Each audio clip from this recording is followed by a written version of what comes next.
or tonight, pag-uusapan natin yung mga latest na kaganapan. And this is actually a live stream episode where I wanted to discuss yung mga frontrunners, yung mga candidates that I feel that are most likely to become the next Miss Universe Philippines. And I think in this live stream discussion, gusto kong pag-usapan yung pitong girls na narrow down ko for the Miss Universe title, as well as the two other franchises that the Empire PH has in their roster.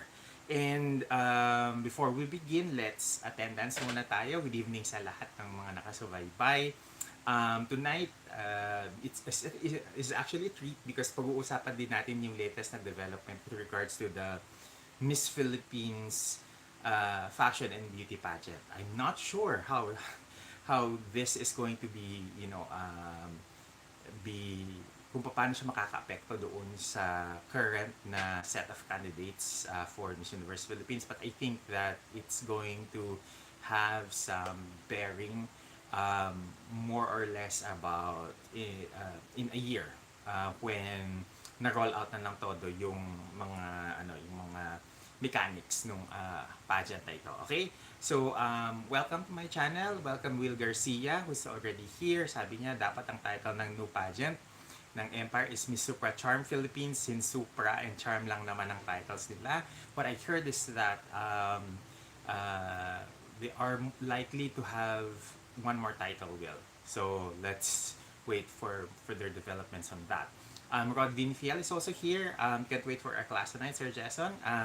It's not more of a class, but more of an explanation kung ano yung mga nakikita kong challenges when it comes to the accredited partnership that we will be discussing towards the end of our live stream. Daniel P. Yuzon Jr. is also here. Good evening, sabi niya. Citizen of Summer says hello to everyone. Love Nimrod is here. Welcome to the channel. Hello. Aicha Sila. Sabi niya, hi Sir Jason. Love from France. Bonjour. I'm not sure it's morning there. Or it's close to afternoon. Jester PL says good evening. Gaze si Ryan is also here. May tanong na kaagad si Will Garcia. Hi Sir Jason, what do you think about Imelda Schweikart joining Miss Universe Germany? Well, that's her prerogative. I think it's going to be a challenge for her na maipanalo niya yung pageant because it's a Colombian-owned German-Colombian-owned na pageant because the national director, Natalie Ackerman, is actually part Colombian and part German. Okay, dali lang. Basa pa tayo. Gaze si Ryan, hello, watching from Australia. Hello there. I think it's afternoon dyan sa Australia. Sabi ni Aicha Sia, it's 3 p.m. in France. So, yes, it's good afternoon there in your part of the world. Okay, so, ano yung pag-uusapan natin effectively tonight? What we're more likely going to tackle on are the 7 girls that I narrowed down with regards to possibilities as winners for the Miss Universe Philippines na title, as well as yung what are the things that I think might pan out or play out for the Miss Philippines fashion and beauty na pageant. It's kinda, I know the name sounds uninspired and it kinda sounds very outdated yung tunog niya, but there are a lot of there are at least 4 things that I want to discuss with regards to that later on. And I think magandang pag-usapan muna natin yung mga frontrunners for the Miss Universe Philippines title, because when we discuss yung bagong pageant, medyo we might go on some technical terms with regards to that discussion. So for now, let's start off with the Miss Universe Philippines na frontrunners. Originally, I thought that because of the new developments, magkakaroon ng changes in terms of how the pageant is going to be run out. But looking further into the situation and doon sa doon sa mga naririnig ko ng mga gossips and usap-usapan within the pageant media na circle, it is most likely that uh, the girls, the candidates in Miss Universe Philippines, doon sila kukuha na mga ipapadala for Miss Supranational and Miss Charm International for later this year. So it is likely that the girls who might enter top 5. I think Tita Lavinia of Titas of Pageantry also mentioned this in a post earlier today, that it is more likely that the girls who made top 5 in Miss Universe Philippines, they are likely the girls na pagpipilian kung sino ipapadala for Supranational sa Poland, as well as Miss Charm later on next year sa, if I'm not mistaken, it might happen again in Vietnam.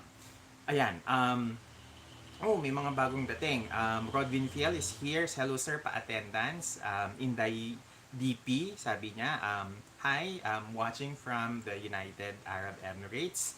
Saan sa UAE? I think that's kind of interesting because UAE has Abu Dhabi, if I'm not mistaken, has different na mga Emiratis. So, I'm kind of interested.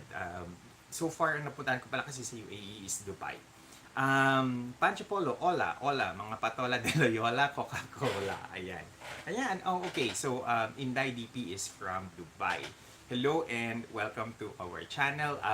Dun sa mga bagong dating, I do hope na you would drop a like, a thumbs up on our live stream para mag-activate yung what you call this, yung algorithm and show this to more people. Ayan.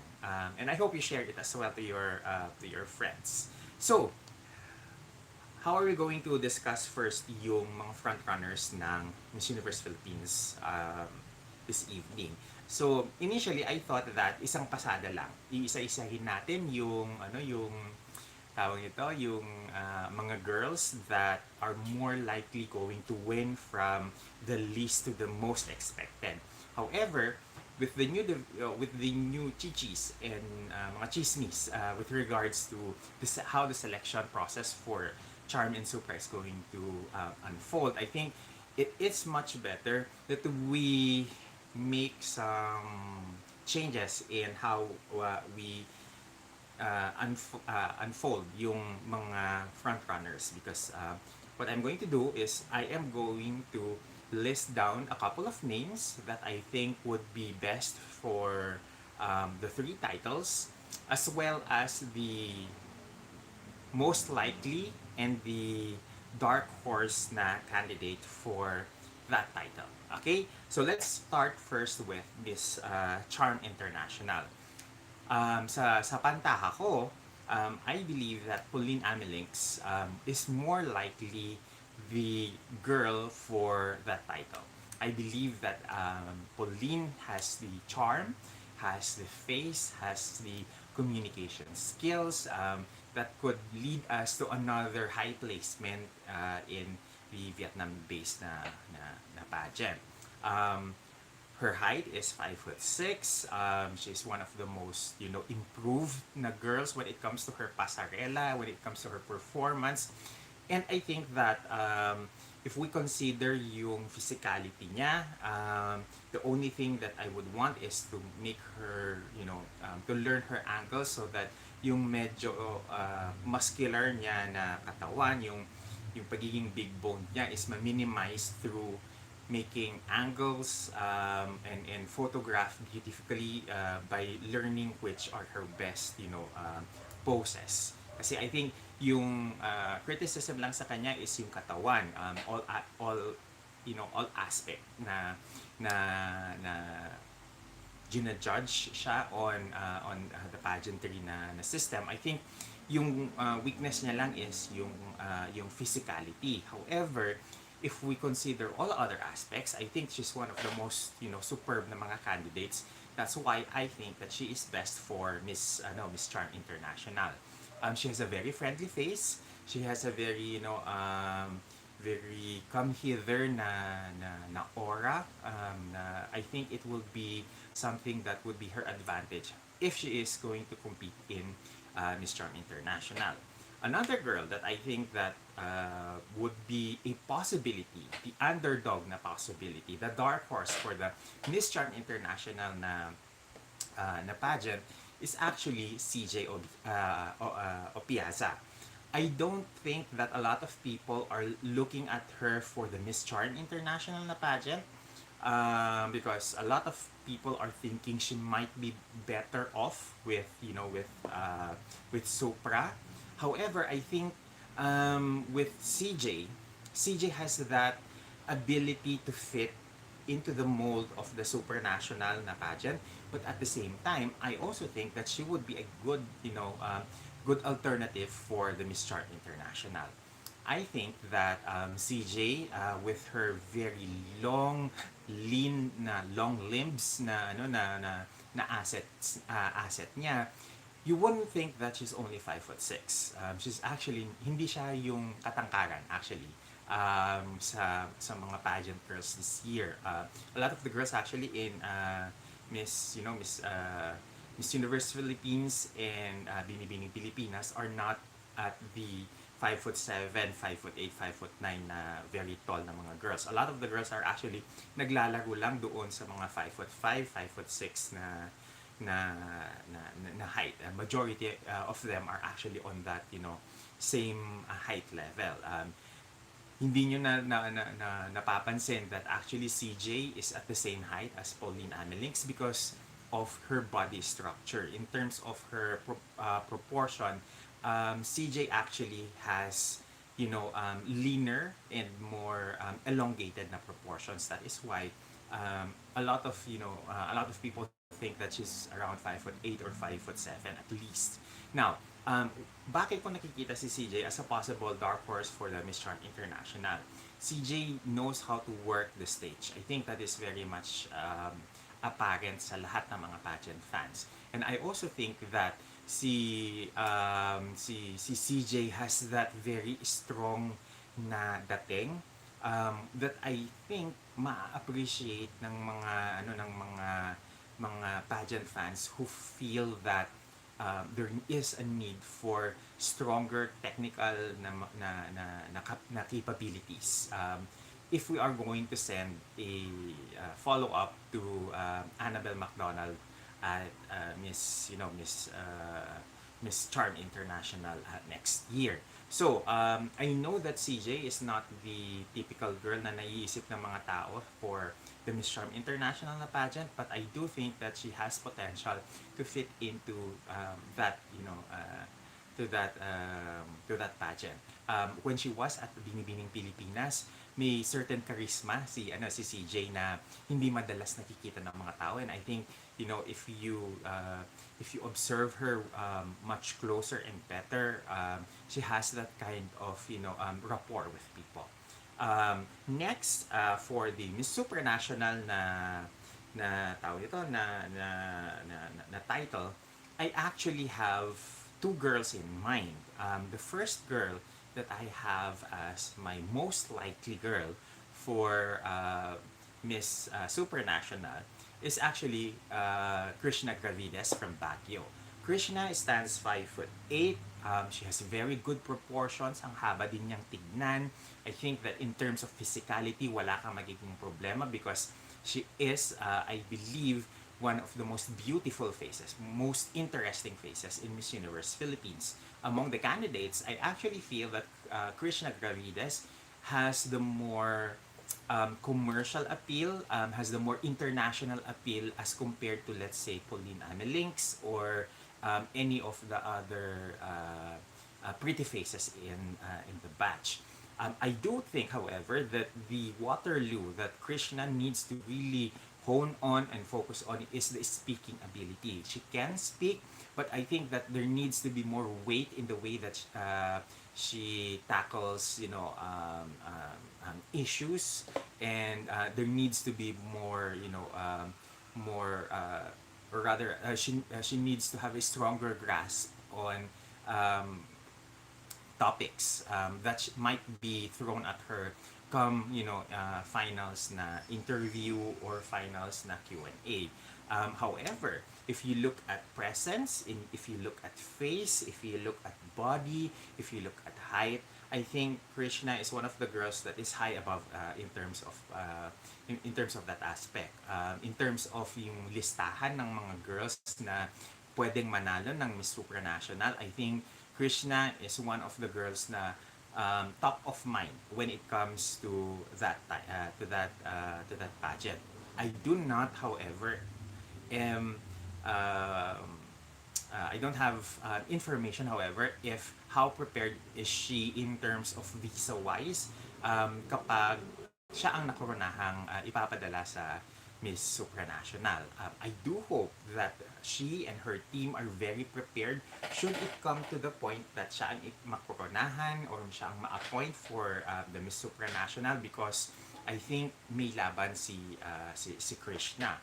The other girl that I think would be neck and neck when it comes to the Miss Supranational title, I would think that I would give that placement to Klyza Castro. Klyza is one of the girls na matangkad, marunong magsalita, has great body proportions, mahaba siya tignan. If Krishna is 5'8", Klyza is 5'9". In terms of yung speaking ability, wala ka ring wala kang maipintas din kay Klyza. And I think among the candidates this year, siya yung pinaka-overall na strong on all fronts. Not necessarily na siya yung top of mind mo when it comes to pasarela, in terms of face, in terms of, body and stage presence. But when it comes to yung batting average na on all different aspects of the competition, nangingibabaw siya in most aspects. However, in certain aspects, I think that there are other girls na mas malakas yung stage presence, mas maganda yung mukha, mas may commercial appeal yung kanilang facial beauty. Some other girls are better communicators like Pauline Amelinckx. I still think that in terms of face, Krishnah Gravidez is the most interesting facially in the batch. So, doon lang nagkakaroon ng parang backseat si Klyza in terms of yung certain very specific na mga aspects ng competition. However, when it comes to the overall na average batting average siya on all different aspects, I think palaban din naman si Klyza. I also think that her experience, yung transformation niya when she was mutya ng Pilipinas in 2019 versus yung improvements niya ngayon, I think yung physical transformation niya is much more welcome sa ngayon. My only thing that I need to point out when it comes to Klyza is her styling.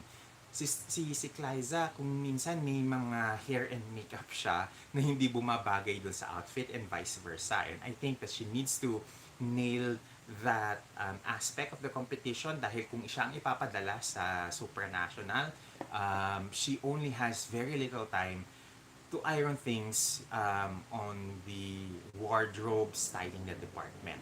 However, physicality in terms of potential, nakikitaan ko si Klyza as the potential na Miss Supranational Philippines. There are actually 3 girls that I think that would fit the Supranational na mold. Nabanggit ko na si Krishnah, nabanggit ko na si Klyza, and the third girl, the most popular girl that people and fans think of when it comes to the Supranational title is actually Emmanuelle Vera. Emmanuelle Vera is 5'5". She's a third runner-up placer in Reina Hispano-Americana. So I am thinking that in terms of yung capability niya to deliver on stage, to deliver in terms of communication skills, she is one of the best girls that could be potentially be sent to Supranational, to Poland. I think it's in Nowy Sachs again for this edition. So being a well-traveled na girl, I think that she has Schengen visa. So madali siyang ipadala sa Miss Supranational if siya yung mabigyan ng pagkakataon na lumipad for that competition.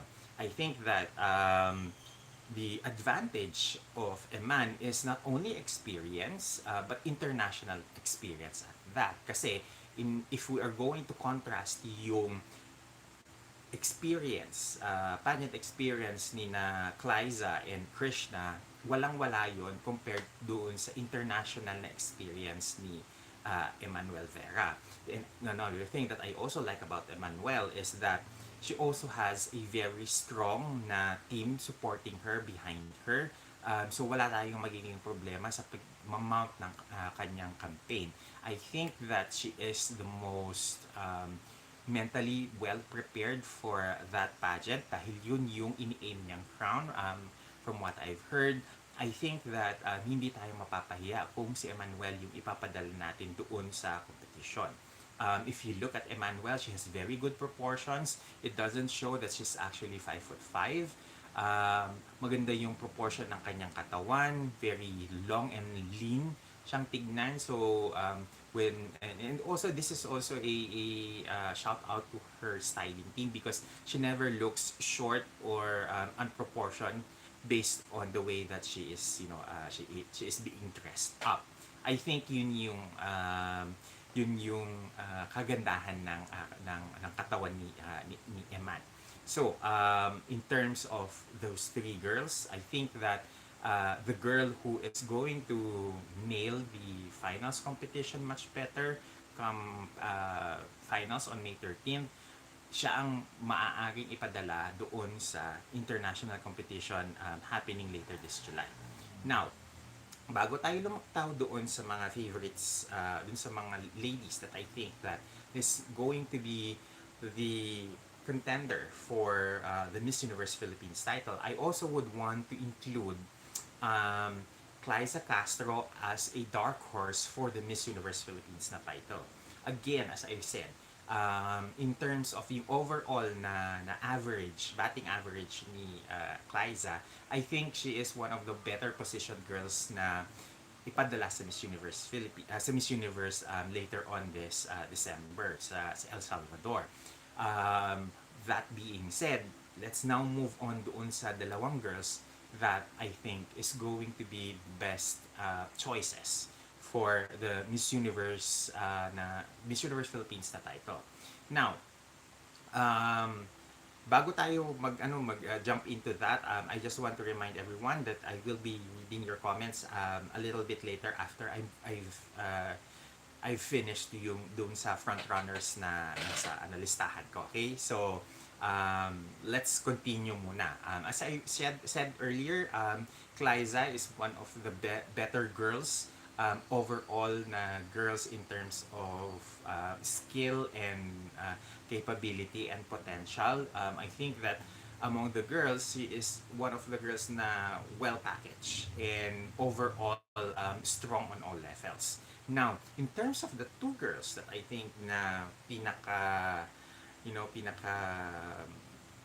most likely na maglalaban for the Miss Universe Philippines title, I have Michelle D for obvious reasons. I think that she is the anointed one this year. I think that she is the one na most likely going to win come May 13 na finals. She's tall, she has the pedigree, she has the background. In paper, siya yung pinaka perfect na fit in terms of yung resume niya for the Miss Universe na competition in El Salvador. I do, however, want to stress that I think Michelle needs to learn to be more flexible, needs to learn to be more diverse and malleable. Ayan. When it comes to her facial expressions, because when it comes to her photos, she's a one note samba, and I think that's one of the things na hanggang ngayon hindi pa niya na perfect, and with her inability to be engaging in terms of the way her photographs, register her videos, video interview, register on videos. I think yun yung mga area na alam niya na kinakailangan niyang pagtuunan ng pansin, na kinakailangan niyang ayusin.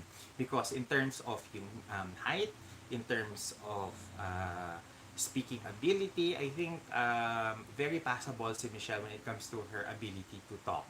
And when it comes to her height, I think she's one of the taller candidates this year, standing at 5'10". And she also has international pageant experience, which is going to be very helpful for her when she's competing, internationally.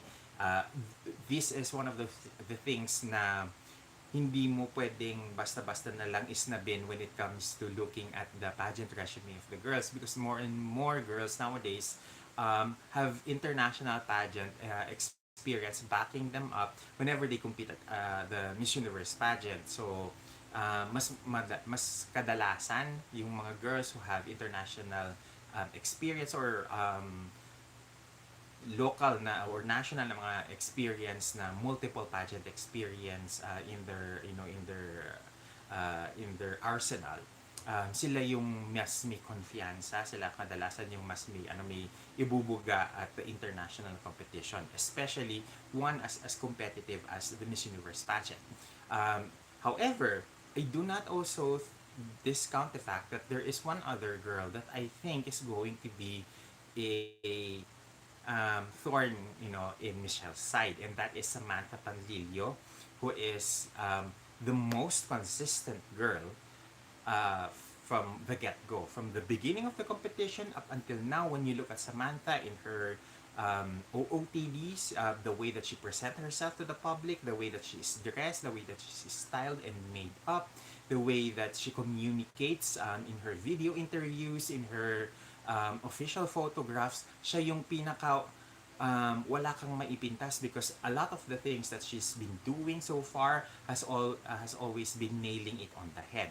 Kumbaga, siya yung pinaka dependable among all the girls when it comes to delivering the goods at the moment that you want, you want these girls to be delivering those goods.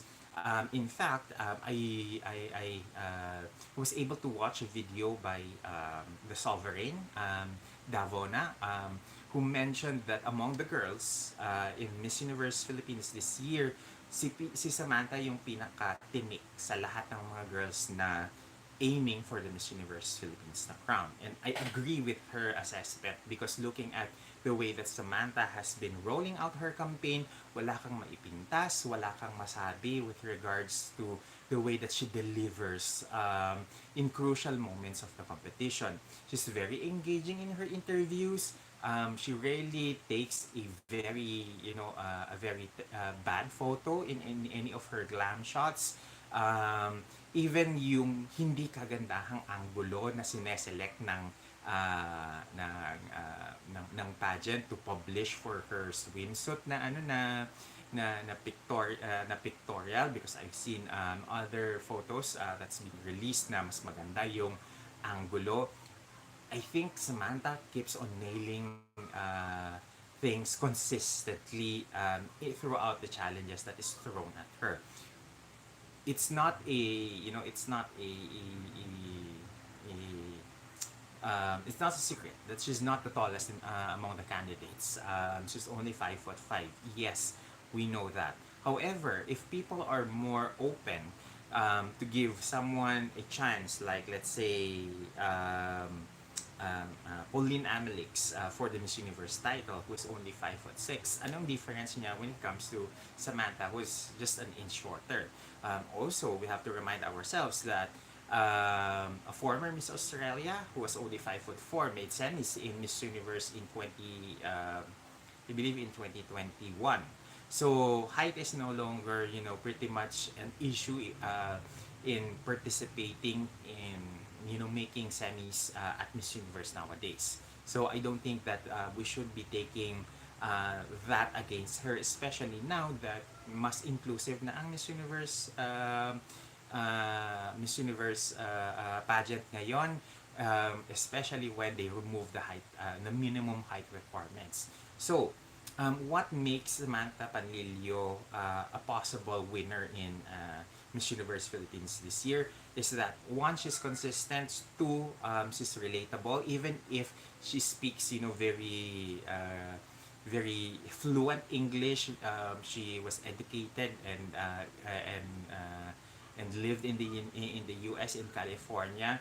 She still manages to be relatable, to be amiable, to be personable whenever she talks to people. And I think that is one of the things na nagustuhan ko sa kanya when she even back when she was in Binibining Pilipinas, because Samantha was not, a personal favorite of mine, but she grew,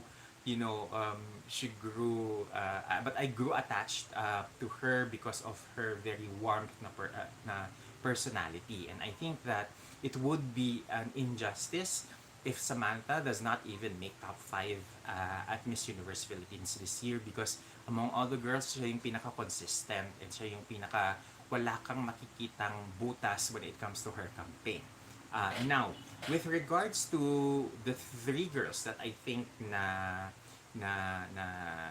pwede nating asahan na maging Miss Universe Philippines, I think that Klyza Castro is the least problematic because as I said, overall strong siya on that level. Kumbaga, when it comes to body, face, communication skills, stage presence, she ticks off those boxes, spectacularly.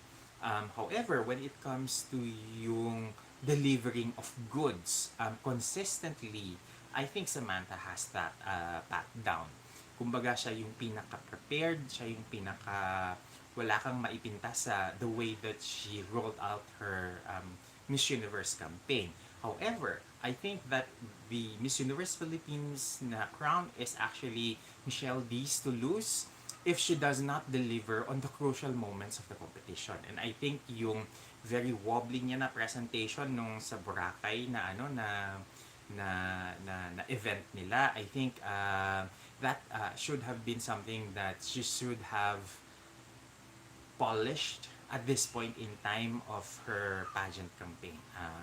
Marami sa mga girls this year sa Miss Universe Philippines, with the likes of CJ Opiaza, with Krishnah Gravidez, who are very strong in terms of their pasarela, in terms of their presentation skills. Hindi dapat magpapetics, pumetics si Michelle, because may mga candidates na kayang makipag bagdagulan sa kanya.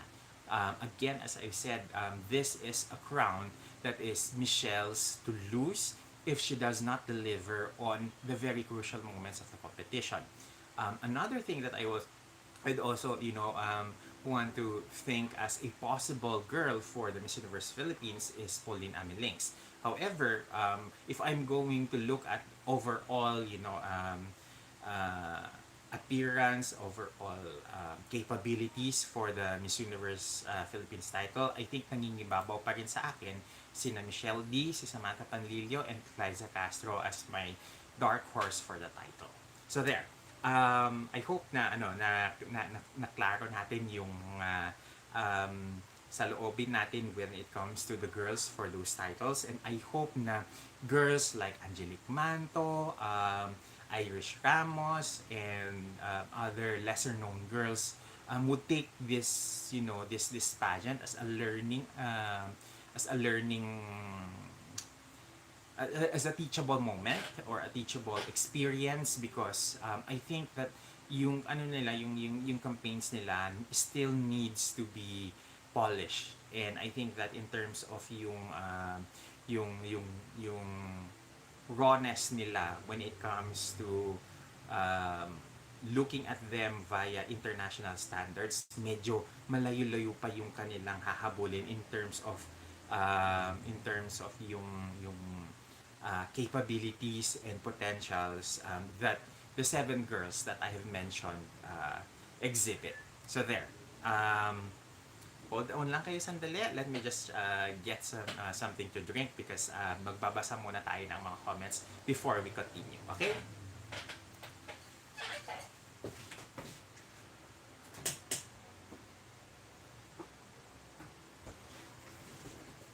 Okay, so I have some iced tea with me. So let's look at your comments here.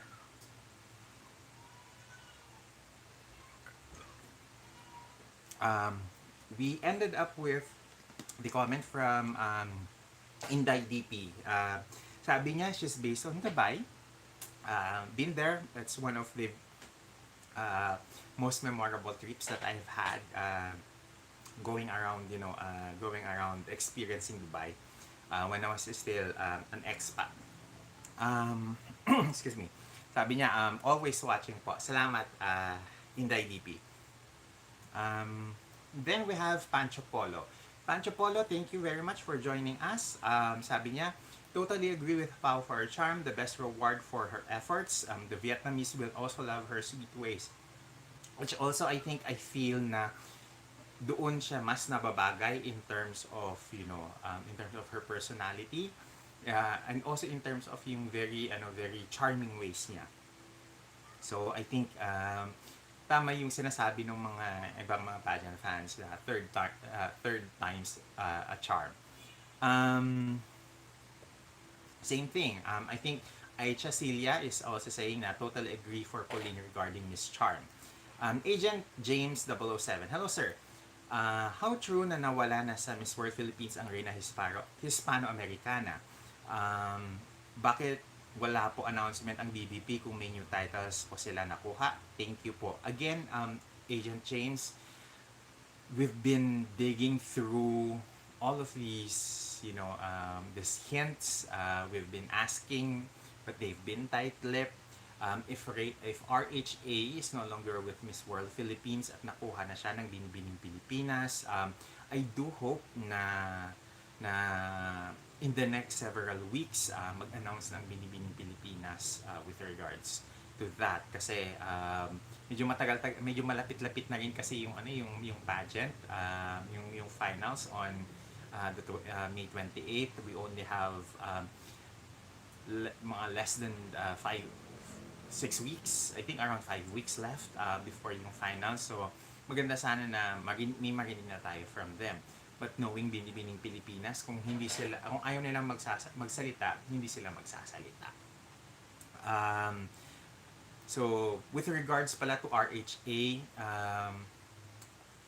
I am not sure kung ano yung nangyayari, but I do hope na sana na-acquire nila kung totoong may wala na siya sa Miss World Philippines. And ang mahirap din kasi is that wala din tayo nagiging sa Miss World Philippines with regards to any new franchise or whatnot, kasi wala pa rin kasi nangyayari doon sa Miss World na pageant. So hindi rin sila makapag-mount ng kanilang local na pageant sa ngayon. So we're all just waiting for the international pageant na gumalaw before we have anything concrete to talk about with regards to the Miss World Philippines and its franchises. Okay, Line Spread is saying, what will happen to Emmanuelle Vera now that the Miss Super franchise under other pageant under Empire?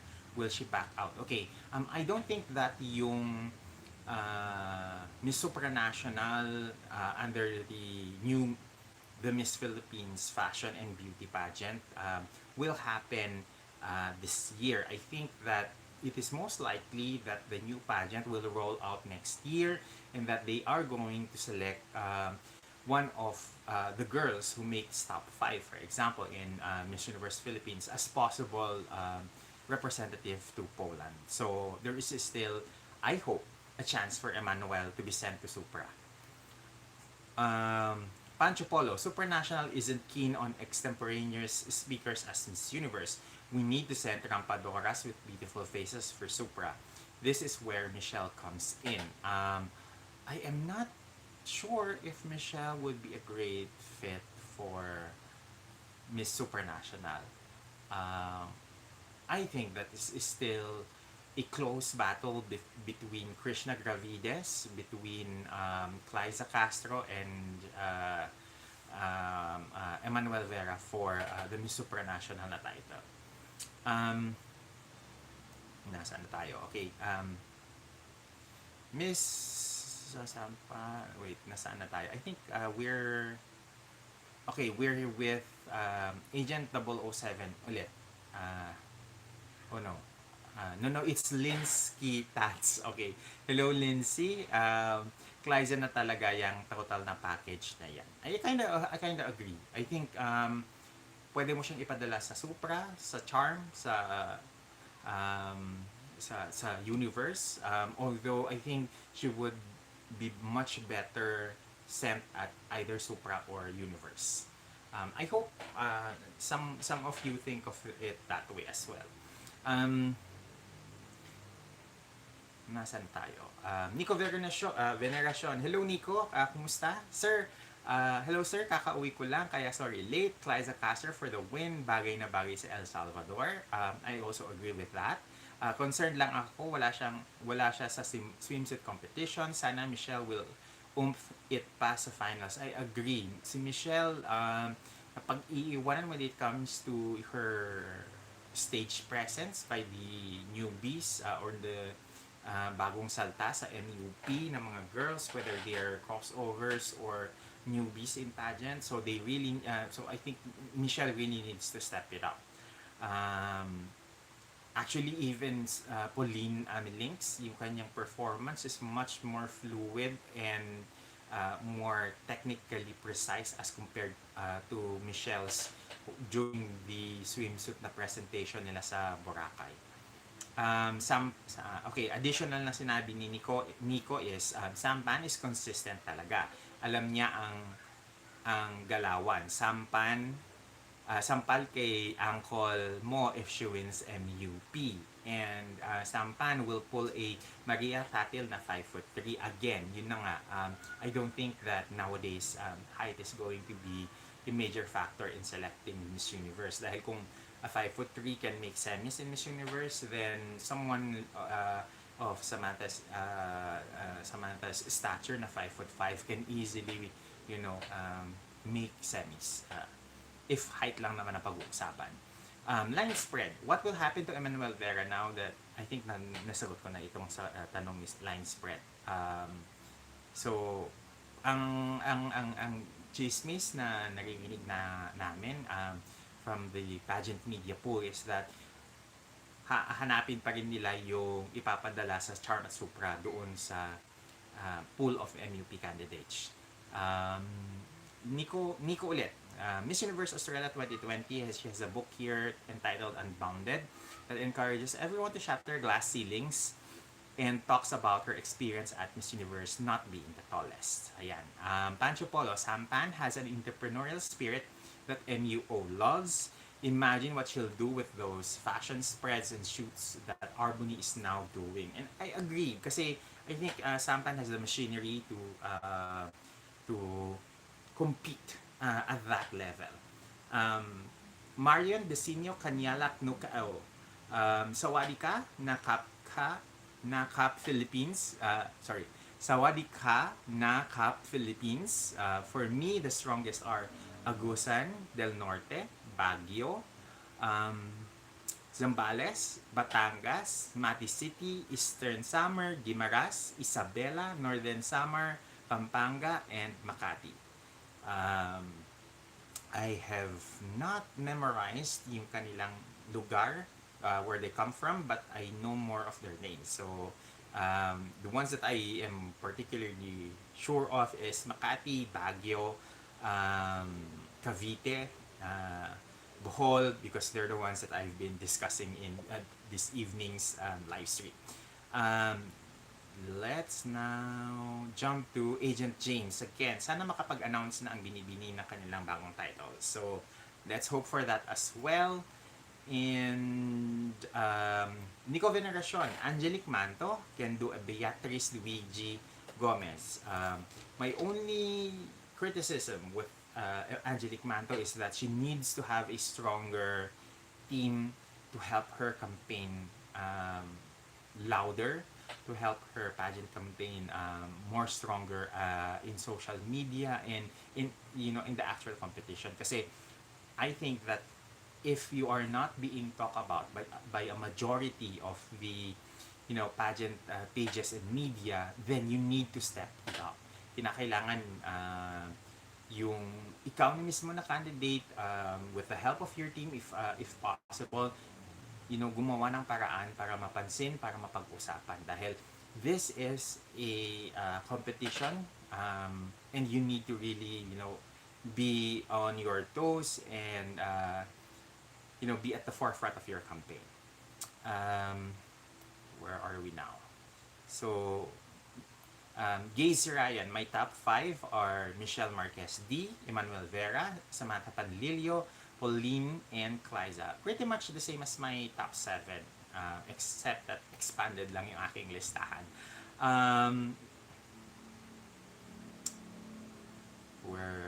Okay, masyado ng maraming mga paulit-ulit ng mga comments. Hajiev, ay nalate ako, ibang time zone now. I hope Sampan does well. I'm confused din sa development sa MUPH. Ang gulo. Pag-usapan natin in a bit yung the Miss Philippines na fashion and beauty pageant, because that's kind of interesting. So, umuulit na yung ibang mga comments here. So, let's just keep on scrolling down. Nico saying, karma sa Supra, ayan, nalagay sa Miss Philippines Fashion, churva kasi ayaw ni Kun An ng may ibang franchise sa MUP coronation. You reap what you sow. Yun na nga, it's sitting, comfortably with Binibining Pilipinas as one of the top titles. Tapos, ganun din sa Miss World Philippines as a secondary title. Ngayon, parang it's a primary title on a weekly branded na upcoming na pageant. So, let's wait and see how this is going to, to develop later on. Kasi,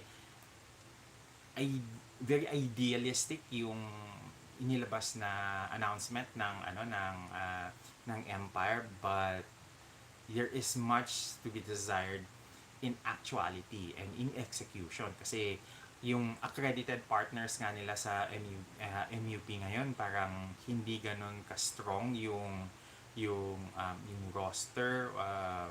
Nangangailangan pa rin sila ng mga applications. So I don't know how are the accredited partners going to be strong when it comes to fielding girls for their competitions. Bonbon C, Krishnah and Klyza nanlamon these past few days. Sorry, MD or PA. Love ko si MD PA, pero di mo maikaila na magaling rin yung iba. Agent James 007, Sir Jason, thoughts on Kathleen Johnson? That might be Katrina Johnson, Katrina Ann Castañeda Johnson. May chance po ba siya maging MIP sa Binibining Pilipinas? Napansin ko siya lately and ang daming nalagay sa kanya, top picks nila sa pageant. Maraming naglagay sa kanya sa top picks nila po sa pageant, sa mga pageant pages. Yes, if you noticed, when I interviewed the girls in their first ever na na Binibining Pilipinas public na activity, isa sa mga girls that I featured on the video titled 10 Binibinis, one message on sustainability. Katrina Johnson is one of the girls that I sought out for that interview because I know that Katrina speaks well. She is really one of the stronger speakers in this batch. I believe na siya, kung kudaan lang ang pag-uusapan, siguro Katrina sits comfortably among the top 3, top 5 na best communicators in the Binibining Pilipinas batch this year. So, huwag natin siyang tulugan because she might be someone na manggugulat later come finals. So, and she also has a very flawless na skin. And ako, I'm very particular with the Binibining Pilipinas girls who have, very good skin dahil, again, 50% of their scores is based on beauty of face. Luis Portelas, oh, hello, Luis! Hello, Luis! ¿Cómo está, amigo? Buenas noches. I hope you already had your dinner. I hope you already comida, and welcome to the live stream. Um, JB Sarmiento, I agree with you, Sir Jason. CJ Opiaza is a pageant unicorn. She fits Supra and Charm molds. Supra because she's rampadora, and Charm because she is eloquent. JB, I think CJ is one of the girls that is vastly underrated, and I think that's a very big, misstep on a lot of pageant fans, that just because she didn't make top 12 in Binibining Pilipinas during her year last year, that doesn't mean that she does not have the goods to make it into the, into the semis, or to even potentially win in Miss Universe Philippines. I think that we haven't seen CJ pick yet. I don't think that the things that we've seen CJ do so far on stage, that's her best. I think she is reserving her best moves, her best poses, come preliminaries, come finals. So, in terms of performance, you cannot deny CJ, because I think she's one of the strongest, if not possibly among the five strongest in terms of pasarela in Miss Universe Philippines this year. And the fact that she looks 5'8" despite being 5'6", that's another thing that CJ has in her arsenal. That her proportions make her look taller than she actually is. Um, yes, Agent James, I already talked about Katrina Johnson. Leonora C. Balongaya. Emmanuelle Vera exceeded the age requirement ng Miss U. Yes, that is why she's not in my list for the Miss Universe Philippines title, and have placed her in the possibility for the Miss Supranational pageant. I think, as I've said, between CJ and Klyza in terms of pageant experience, Eman has a stronger resume in terms of her pageant background. So I am very much confident that she can deliver if we send her to Supranational. Dorothy V. Jones. Ayan, Dorothy is actually one of our mainstays on IG and on here on YouTube. And sabi ni Dorothy, my current thinking is that EmpirePH will select a representative who will need very little molding. There must be so much fatigue in their part to train an unprepared representative. I kind of agree, because you need to have someone who's already in peak condition, who needs very little training. Maybe what they would only need to do is just polish, instead of retrain, everything and start from ground zero. Um, and it's very much, imagine this, if other girls, like for example, Venezuela has already had their representative since last year, and they've been preparing her from last year to this year to compete at Miss Universe. If we are going to select our candidate next month, we need someone who's already internationally ready, and would only need very little tweaks in terms of preparations. Because if we keep on pushing newbies or girls who have very little experience, who's only banking on their potentials, not their capabilities, ang hirap na i-train siya or i-prepare siya to an international level if we just select and crown a girl who has the potential but has not yet released that potential. So there. Ayan na. Agent James 007. Sir Jason, thoughts on NEP po? Nadinig po yata tayo ng carousel na ang ganda ng production nila sa pre-pageant activities. Hope magandang coronation night po. Yana Aduana for Miss Philippines Earth. I think Yana is sitting comfortably in the lead. The only thing that she needs to do is be calm, maintain that lead, and deliver. That's it. No need ng extra na mga pasabog. I don't think that she needs that anymore because she cemented her lead. She just needs to be consistent and to be calm and to be chill with the competition and deliver when it needs to be delivered come finals. Pancho Polo, Miss Philippines Fashion and Beauty Pageant, just Mio, sounds very old, pang 1950s ang theme. Again, yes, I kind of agree, very outdated. And again, with the name, the Miss Philippines name, I think it's a copyrighted na name.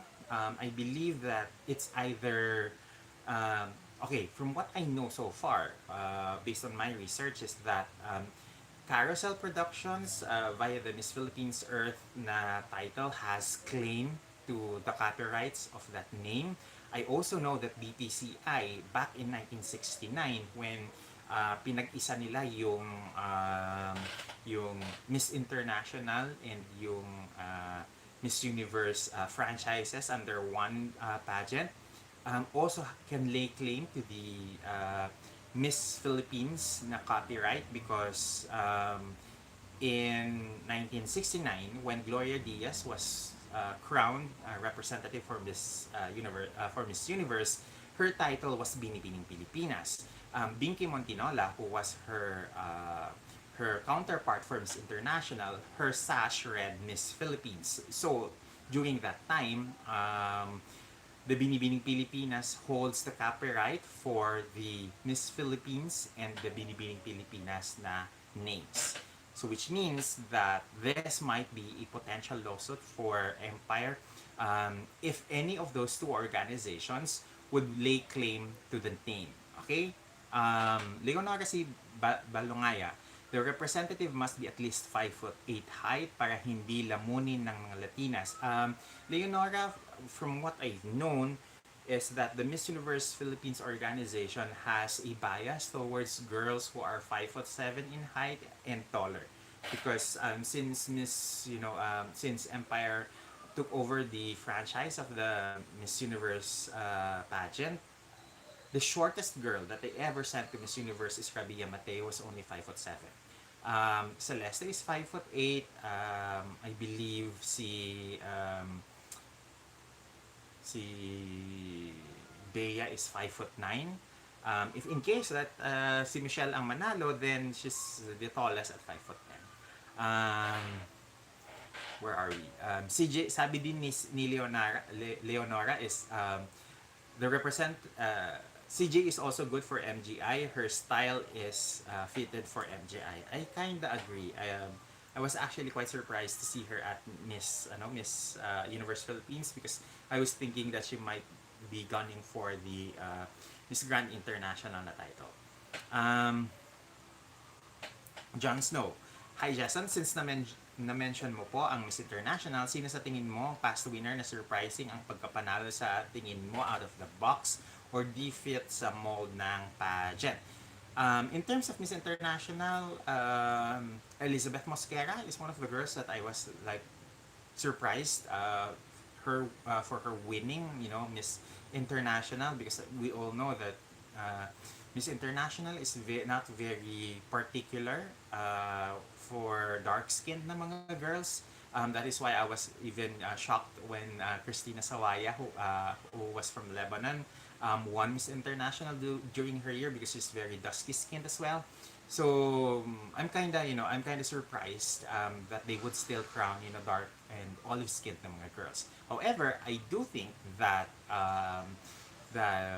sometimes Miss International can surprise us because I remember when Lara Tigaman competed in 2005, there was this rumor that whenever this Indonesian First Lady is going to be a judge in Miss International, we never win. And Lara, broke that superstition because she won Miss International with former First Lady Sukarno in the judging table. So there. Where are we? Let's scroll back up. Agent James 007. For me, sa winners na surprising, for me is Patch Magtanong.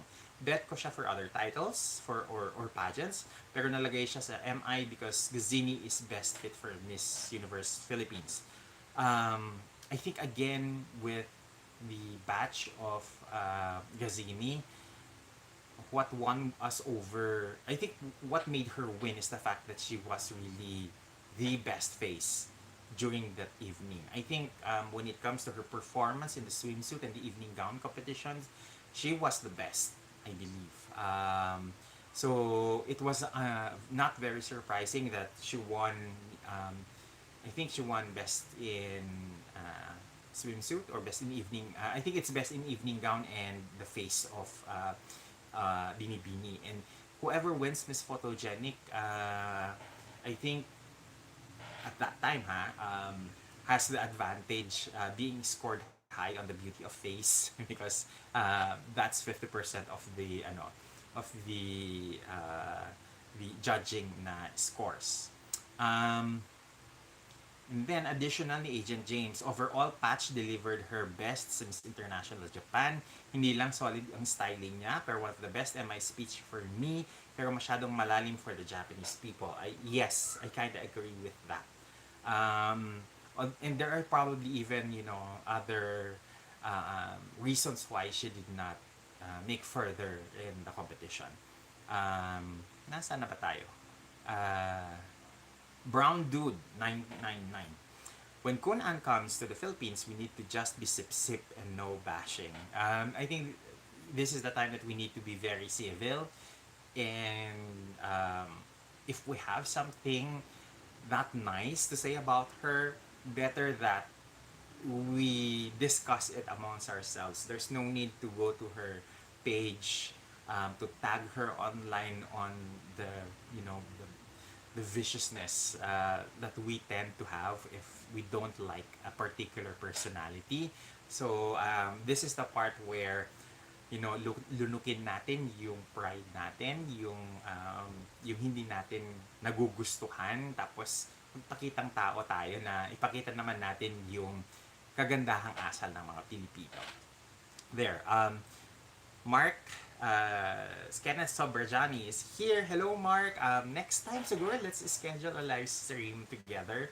I missed bouncing off ideas and thoughts with you, and pagplanuhin natin yan later on. Okay? Sawadee ka, Jess? Sabi niya, yes. Okay. It's 1,000 Okong channel. Sir Jason, may pageant po ba Pilipinas sa Miss Pearl of the Orient? Kung wala, pag-suggest po sa Empire. Charles. Again, I've heard that there's a third title that they're trying to acquire. So let's wait for that. Mark is saying, is this Dewi? So yes, it's Dewi Sukarno, the curse of Dewi Sukarno. And he also adds that the pink Cairo Santiago gown flew over every pageant lover's heart that night. Agree. I think Gazini should have won both the best in swimsuit and the best in evening gown na special awards that night. Agent James 007, nanalo po din yata si Lara, sir, because of the pineapple national costume that national costume napansin at napamahal napamahal mga Japanese people sa kanya. Haji F, di ko kaya yung kagandahang asal. Hahaha, joke lang. Well, I think ano lang siguro, just be civil na lang tayo. Hindi naman kinakailangan masyadong magpakasipsip. But we probably need na pakita natin yung the best what the Filipino people have to offer. We're very hospitable, and I think it's about time na pakita natin yun sa kanila. On copyrights, from what I understand, works created by entities are protected for the lesser of 95 years from the date of publication or 120 years from the date of creation. That's from Dorothy V. Jones. Since we're already in that topic, let's now talk about the let's talk about the Miss Philippines Fashion and Beauty Pageant, because this was announced during the Empire event with the Mr. Something Worldwide. Okay, and in that event, nabanggit nila that yung mga partners, mga accredited partners nila would have the opportunity to field a candidate from any of their three pageant franchises or national pageants that they currently own. the Miss Universe Philippines, the Mr. Pilipinas Worldwide, um, the and the Miss Philippines Fashion and Beauty pageants, whose winners are going to Miss Supranational and Charm International, which I believe that this would be applicable for next year because as of this month of rather as of this year, there are only gathering mga accredited partners for applications as of the moment, which means that yung mga activities nila perhaps when it comes to the national pageant for the Miss Philippines Fashion Beauty pageant might happen next year pa. So medyo malayo-layo pa kung totoosin yung pageant na yon. In their circular, they mentioned that the accredited partners will be maximizing income earning potential because of uh,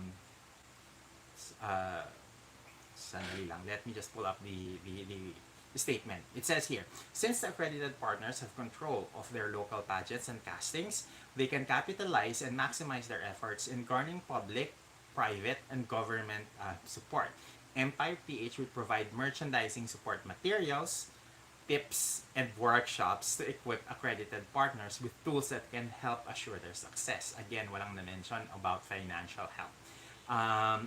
Empire PH further elevates accredited partners' income earning potential by providing merchandise such as shirts, bags, shoes, beauty products, and more. This is an innovation in further legitimizing the pageant entities throughout the country and in Filipino communities worldwide. By leveraging the country's most popular pageant brands, you can now have merchandise that's sure to make extra profit for you and your team, the potential of which are only limited by your team's imagination and drives. Now, with this circular, I'm kinda there's several things that I want to drill down. First, I think bago tayo dumating dun sa merchandising and our earning potential, let's do step by step. The name itself, the Miss Philippines Beauty Pageant or Miss Philippines Fashion and Beauty Pageant is potentially litigious na name because I don't think that the term Miss Philippines is registered under their copyrights because if I'm not mistaken in 2020 there was like a not necessarily a fight, but there was a dialogue between Binibining Pilipinas and Carousel Production on who actually owns the Miss Philippines name. Again, as I've said, in 1969, Binibining Pilipinas can claim for the use of and copyright of that title because they used that in 1969 with Gloria Diaz and Vicky Montinola. And then in 2000, I think it was registered under Carousel Production the name of Miss Philippines Earth as a copyrighted na pangalan. However, I am not sure if the one that they registered at the SEC in terms of trademark is Miss Philippines and Miss Philippines Earth. Kasi Miss Philippines versus Miss Philippines Earth are two distinct names that would need individual copyrights for each name. I am much more leaning towards Binibining Pilipinas Charities Incorporated owning the Miss Philippines na name because they used that before in 1969. Again, as I said, if Empire was not able to acquire and register the title, they might get potential lawsuits just because of the name itself. So maybe the fans have been saying in my social media na bakit hindi na lang gawing Miss Empire Philippines. I think that's a much better route to take instead of pushing for the Miss Philippines na pageant. Again, simply because of copyright issues. Next is that I think that the reason why they made it public now that they are having a new pageant for the Miss Supranational and for the Miss Charm International franchises, it's because Kun An is coming here when Arbuni is going to visit the country. I believe that this is a way to magpakitang gilas, to show off that they are taking steps to make sure that they follow what Kun An said about national pageants, not wanting having national pageants have other franchises that would piggyback to the Miss Universe Philippines na name. And I think that is a very, very fair thing na gawin ng ng Empire so that they don't get technical and mawala sa kanila yung Miss Universe franchise, which I believe is their biggest money maker. Effectively, I think in terms of effectivity of this pageant, this new pageant, I think it will only apply towards next year because hindi ganun kadali ang magkaroon ng madali ang pooling ng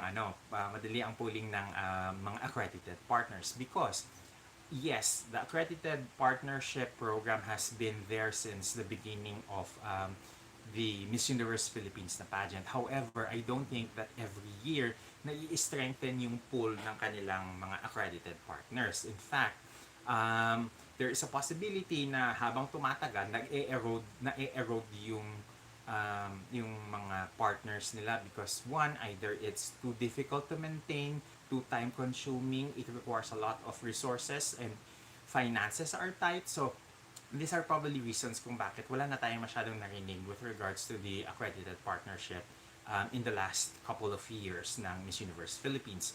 Now that they are putting it back in place for the Miss Philippines Fashion and Beauty na pageant, we are skeptical if it's going to work because one thing that it was mentioned here is the merchandising opportunities. The thing about this is that when you're talking about mounting a pageant, a local pageant for sabihin natin for the provincials, for Cebu or for Bohol or for Palawan or for Isabela or for Davao, it takes a different skill set to mount a pageant because this is primarily an events type of activity versus merchandising activity. When I say merchandising, it is the buying of merchandise for selling to the consumer. It's about predicting consumer behavior when it comes to consumption of this merchandise. And I don't think that people at events production and management have the necessary skill set to actually mount a merchandising team with regards to that. Kung Miss Universe Philippines nga lang, nagkaroon sila ng mistake of merchandising, this eco bags, closer, okay, their pageant was around June or July of 2020. Let's give an example. Naglabas sila in 2020 ng mga merchandise that has Miss Universe Philippines 2020 in the prints of in their bags. Problem with that was that the pageant was held sometime at the second half of the year, so essentially limits yung selling shelf life at the selling table, at the selling period nung mga merchandise na to because they only have essentially around 6 months to dispose of all of their souvenirs, souvenir bags and t-shirts. Problem with that is that kapag nag-2021 na, yung mga 2020 mo na merchandise would very much be aged. Even if it's just January 1st, 2021, yung mga merchandise mo na nilabas ng 2020 is essentially 1 year old sa paningin ng mga tao. The mere fact that they're not able to, think ahead of that is a huge merchandising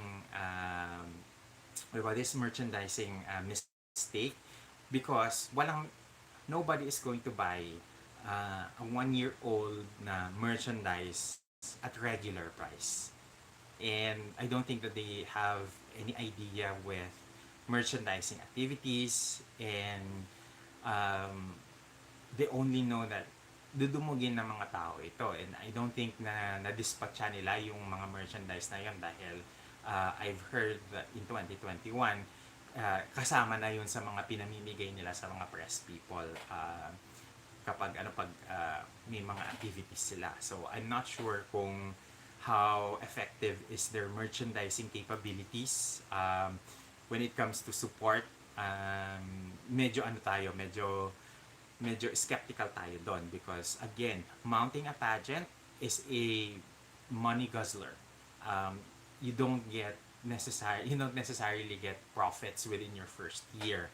And I don't think that if you are a new accredited na partner and you don't have the machineries behind you, you don't have a talent, a regional talent management pool, or I don't know, a modeling modeling modeling academy or modeling management talent management company backing you out. I think this is going to be a challenge, especially if i-require ng Miss Universe Philippines that your candidates must be born from a pageant or through a casting process.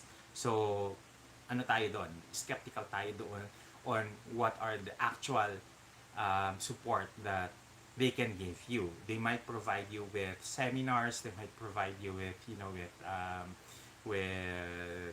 merchandising support na hindi ganun ka very well laid out kung ano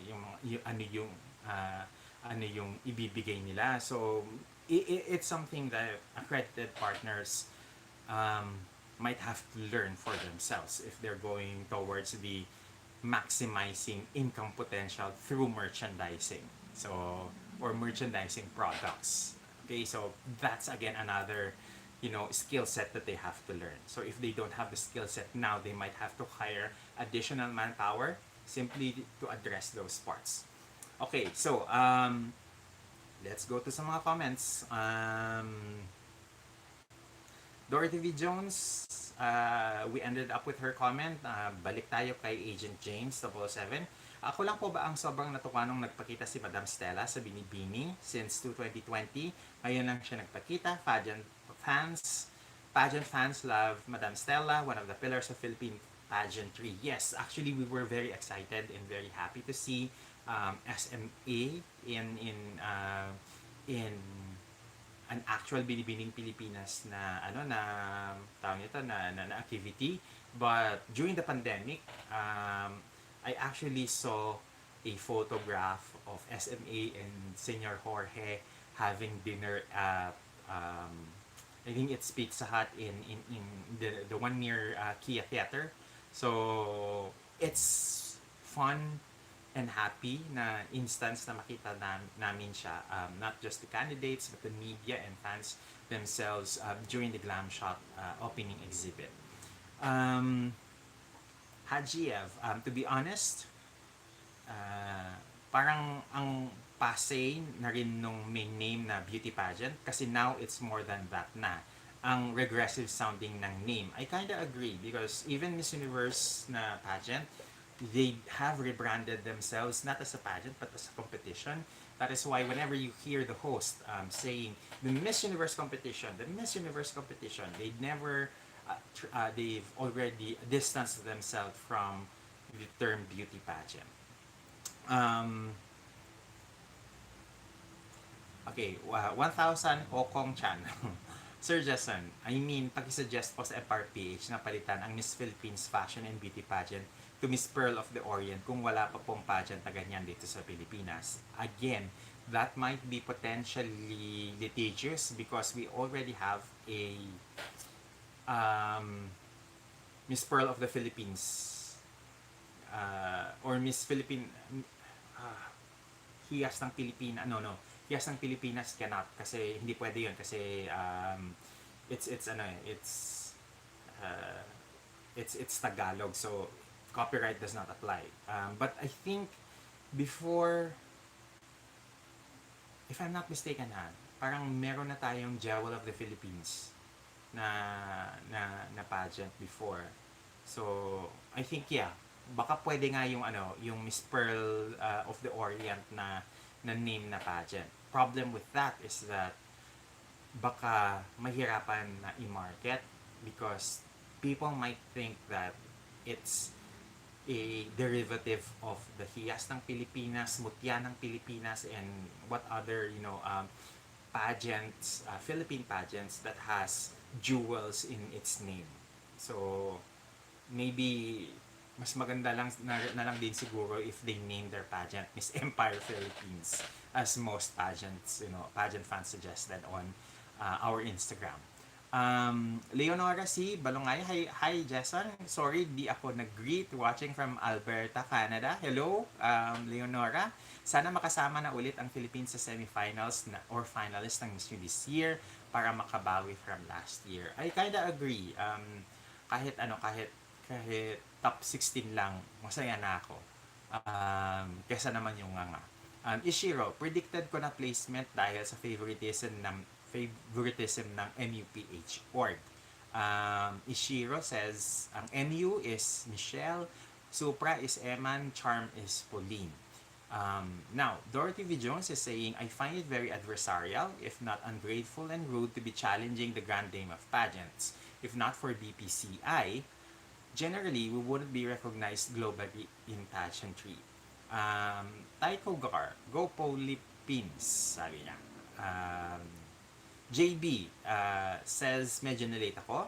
May kasama pa daw na isang title, yung Supra and Charm. Totoo ba? That's what I've heard. So let's just wait for further developments on that.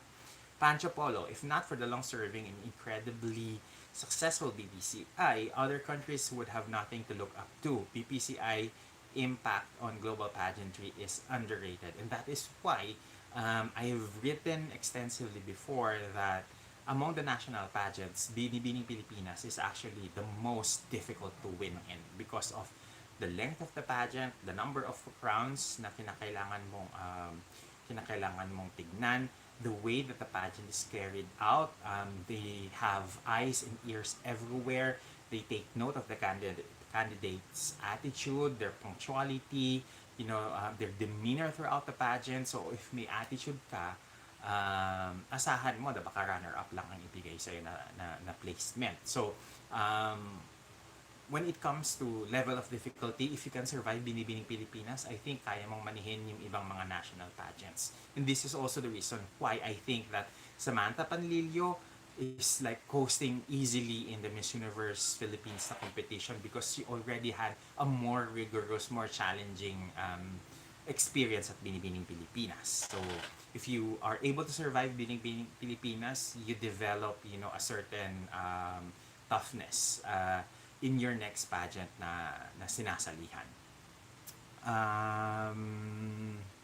Agent James 77, yes po sir, meron na po Jewel of the Philippines, dyan po nanalo si Jerilyn Rodriguez ng yung UP Accounting and CPA na lumaban din sa Binibini at Miss World Philippines pero hindi nanalo. I think Jerilyn also is now a attorney, kasama niya si Eva Patalin Hug who passed the bar exam pala for law. Bernie Precones TV, magiging MWP 2.0 yang Miss Charm and Supra, nawawalan ng ningning lalo na di idikit sa MUP. Again, they have no choice, Bernie, because of the pronouncement of Kun-an that she doesn't want any other pageant franchises involved with Miss Universe and Miss Universe licensees. So they have no choice but to have another pageant for that. JB, what's the update sa MWPH 2024? Meron pa ba? LOL. For sure, merong 2024. I'm not sure if this 2023 they would have a MWP pageant because kung lalaban mental block. Oh my God. Kung ang Miss World is going to be in December, parang there's no point crowning a Miss World Philippines this year. So they might skip and do it na lang in 2024, which is medyo malayo-layo pa, mahabang preparasyon pa yung meron dyan.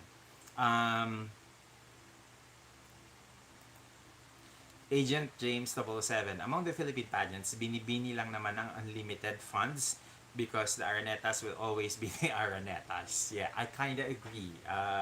Again, 10 million US dollars yung hinahabol nila sa JP Morgan and Chase. So which means that dagdag lang sila ng additional 10 million, they can actually buy the Miss Universe pageant itself from Kunan. So there, I think when it comes to, just to summarize what we discussed in this evening's live stream, no? I think when it comes to the Miss Universe Philippines na mga frontrunners, it is much safer that we select someone who is already international ready and someone who's already equipped with all the tools and all the capabilities needed to be successful at an international competition. The only thing needed na lang siguro is just polishing the campaign to be of Miss Universe level. In terms naman of the new pageant, I understand why they need that to circumnavigate yung pronouncement ni Kunan. And I think there's no other way to go around that except to establish a new pageant if in case na baka next year, paano kung they don't win the bidding war for 2024, for the franchise for 2024. It's much better for them to have like a fallback pageant so that if in case that they lose the Miss Universe Philippines franchise next year, they have another pageant na they can grow for for whatever purposes they want to. So I'm hoping na whoever is selected among the current Miss Universe Philippines pool of candidates this year, we send someone who is ready for the competition in Poland because it's not going to be it's not going to be a easy competition because you only have essentially less than 2 months to prepare. So some final comments before we end our live stream today. Sabi ni Dorothy V. Jones, my thinking is that EmpirePH will still crown 5 winners. I kind of agree. I think they still gonna crown the charity and the tourism, tapos yung first runner-up and second runner-up. I think sabi ni Dorothy V. Jones, I think EmpirePH will not pick the four. It'll announce new queens for Supranational and the. Agent James 777, tama kayo sir, baka mas mayaman pa mga Aranettas kay Kunan, hehehe. Taiko Gar, Miss Bohol is 5'8". No, she's actually 5'6". I think nagkamali tayo ng understanding when it comes to the heights. Ang height pwedeng ipad, but even Tita Lavinia of Titas of Pageant mentioned that in one of her latest na video na 5'6" lang si Pauline. I've searched it as well. You can Google her height and it only comes up at 5'6". Nasaan na pa tayo? Pancho Polo, same with MI 2023, which will be in October. Nicole goes there, so whoever will win BBP in May will be sent for 2024. Dorothy V. Jones adds, my thinking is that MUPH will still crown 5 winners, including charity and tourism, first and second runner-up. I think NUP will not pick from the 4. It'll announce new queens for Supra and Charm. Ishiro, Bohol not good for Miss Universe, especially now that the next host is a Latin country. So, I've explained why, kung sino yung mga choices ko for Miss Universe Philippines. So, kindly backtrack na lang doon sa earlier parts of our live stream today. So, I hope na for those na ngayon lang naka-join sa ating pa-live stream, replay na lang tayo nung mga na-discuss natin earlier. I've already mentioned the 7 girls that I see winning in MUPH as possible candidates, representatives for Charm, Supra, and Universe, and I've discussed that at length earlier in the live stream. And I've also discussed towards the latter of this live stream, yung mga thoughts ko about the new pageant system under Empire PH. JB, discuss ko na rin si Klyza with regards to my thoughts on her in Miss Universe. So, backtrack ka na lang. Ayan. Thank you very much for everyone who joined us in this evening. As much as possible, I try to make this live stream shorter na because in the past, medyo nasosobrahan natin na nagto 2 hours tayo and it's not good na inuulit ko na lang yung mga questions ninyo. So, if anything that you have questions on, try to replay na lang tayo so that hindi natin masyado kinakain yung oras. Ayan. Last comment from Pancho Polo. Thanks for a wonderful chat. Hanggang sa muli along with the chai at iba pang tea. Yes, abangan ninyo. I will be posting very soon. Sometime this week. And I hope na abangan niyo yon. So, for everyone who joined us in our live stream this evening, thank you very much for your attendance. Please leave a like on our live stream ngayong gabi, and I hope to see you in our next episode. So, thank you very much for everyone. Agent James, thank you for the compliment.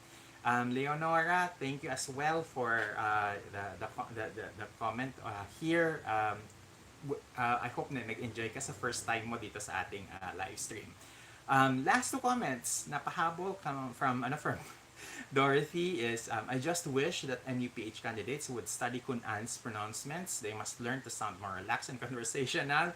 Jay Ramos says, Pauline for MUPH due to her story and journey and will surely work hard for the crown. Michelle D for Supra, modeling and towering height. Krishnah Gravidez for charm, close and open parenthesis face. Ayan. So, thank you very much for everybody. See you in our next live stream. Ingat kayong lahat and have a great weekend. Bye everyone!